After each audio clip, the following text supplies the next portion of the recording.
नमस्कार, मैं विद्याशंकर तिवारी हूं इंडिया न्यूज़ के डिजिटल चैनल इन खबर के लिए। और मुद्दा ये है कि 7वें चरण और अंतिम चरण के चुनाव से पहले एक बार फिर भारतीय राजनीति और चुनावी राजनीति नीच ऊंच की राजनीति में उलझ गई है।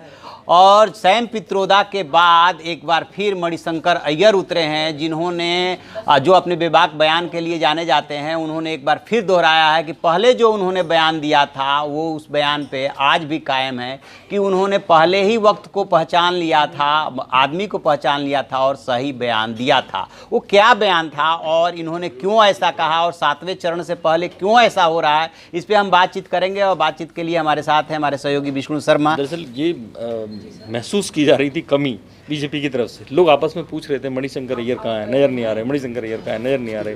तो जब उन्हें लगा था, सैम पित्रोदा का जब बयान आया और राहुल गांधी को कहना पड़ा कि शर्म आती है उनके बयान पे, जो 1984 को लेके उनके मुंह से जो भी निकला उसको लेके एकदम हमलावर हो गए। दरअसल ये कुछ हिट विकेट करने वाले लोग या एक तरह से सेल्फ गोल करने वाले लोग कांग्रेस में थे, जिनमें दिग्विजय सिंह भी थे, वो बहुत शांत रहे इस बार।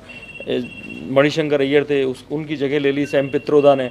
और ऐसे में मणिशंकर अय्यर, क्योंकि वो लगातार ये साबित करना चाहते हैं कि वो नीच वाला बयान गलत नहीं था, और वो देखा जाए तो मोदी ने उसको ट्विस्ट किया था, पीएम मोदी ने उसको ट्विस्ट किया था, उसको कहीं ना कहीं जाति राजनीति से जोड़ दिया था। तो इसके चलते वो अपनी सफाई देना चाहते थे कि हो सकता है अब मैं बोलूँ तो अब मीडिया कहे कि हाँ भाई सही कह रहे थे। और मीडिया, जबकि मणिशंकर अय्यर को यहाँ कम से कम मीडिया भले ही कह दे, लेकिन बीजेपी तो कहने वाली नहीं है, तो एंट्री हो गई तो ये गड़बड़ हो गई। तो अब इसका सीधा सीधा फ़ायदा बीजेपी लेने की कोशिश करेगी 2 दिन में, क्योंकि हर चरण का चुनाव किसी न किसी बयान के, किसी न किसी घटना के इर्द गिर्द घूम रहा है। चाहे वो प्रधानमंत्री मोदी का बयान हो, चाहे प्रियंका गांधी का बोट कटवा वाला बयान हो, या कोई कैंडिडेट आता है प्रज्ञा ठाकुर जैसा, तब होता है। तो मुझे लगता है कि इस चरण जो होना है 19 मई को वोटिंग, उसमें मणिशंकर अय्यर कम से कम आज के हीरो या विलेन तो हैं।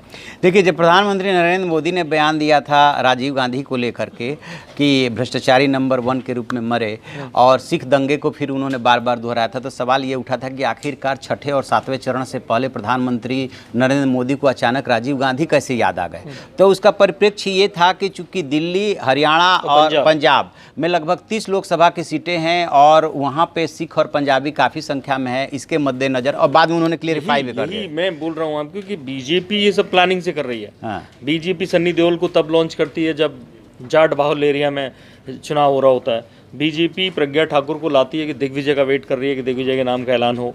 बीजेपी कोई ना कोई चेहरा, गौतम गंभीर, वो सब टाइमिंग उसकी इतनी सही है कि राजीव गांधी का नाम भी आया तो वो तब आया जब उनको पंजाबियों पे, क्योंकि उन्हें मालूम है वो जैसे ही बोलेंगे कहीं ना कहीं पंजाबी एक्टिव हो जाएंगे और पंजाबी। लेकिन सवाल ये है कि जो कांग्रेस के दोनों नेताओं के बयान आए हैं, चाहे सैम पित्रोदा के बयान आए हैं, चाहे मणिशंकर अय्यर के बयान आए, सैम पित्रोदा का बयान तो बहुत ही ज़्यादा आपत्तिजनक है कि जो हुआ सो हुआ, यानी कि उससे कोई फर्क नहीं पड़ता, ऐसा होता है। वो लोग पॉलिटिक्स में रहते नहीं है। सैम पित्रोदा बैक में रहने वाले हैं, भले ही वो अखिल विश्व स्तर की जो कांग्रेस है, चलिए मान लीजिए कि ओवरसीज विंग के वो कन्वीनर हैं, लेकिन मणिशंकर अय्यर तो राजीव गांधी के साथ राजनीति कर लिए, सोनिया गांधी के साथ राजनीति कर लिए, अभी कब तक कहते रहेंगे कि हमें हिंदी नहीं आती है इसलिए हम ऐसा बोल जाते हैं। नहीं, वो है भी कि वो जो जनता, आम जनता इतनी पॉलिटिक्स में एक्टिव कभी नहीं रही थी।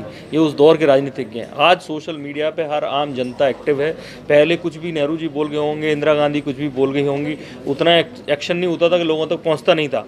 आज आप जो बोलोगे पहुंचेगा, और तमाम जो दूसरी पार्टी के एक्सपर्ट्स हैं वो बैठे हुए हैं, वो आपको तुरंत से आपको जवाब देंगे। लेकिन एक सवाल तो है ना कि अब 7वें चरण का चुनाव है और 59 सीट्स रह गई है, जिसमें कि यूपी की पूर्वांचल की सीटें हैं, पंजाब है, और ये सारे स्टेट्स मायने रखते हैं। खासतौर से पंजाब से तो कांग्रेस को बहुत बड़ी आशा है।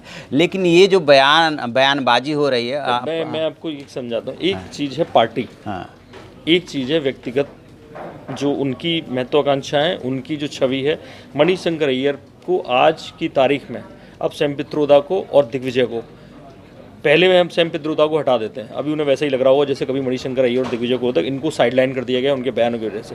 अब मैं आपको ध्यान देता हूँ, दिग्विजय सिंह ने एक बयान दिया कि पुलवामा एक दुर्घटना थी, उसको लेके बवाल कटना शुरू हुआ तो लोगों को लगा कि फिर ये कुछ बैड माउथ ऐसी बकलोली कर गए।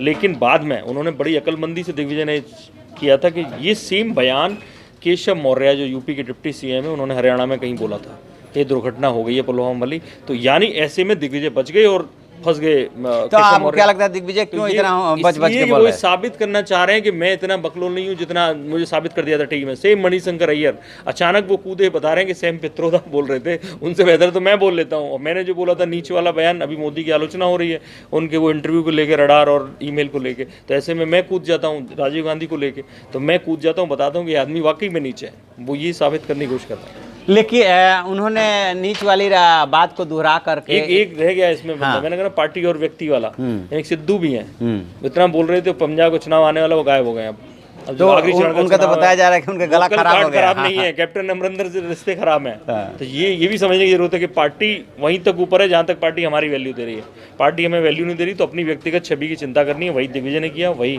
मणिशंकर अय्यर ने किया और वही सिद्धू कर रहे हैं।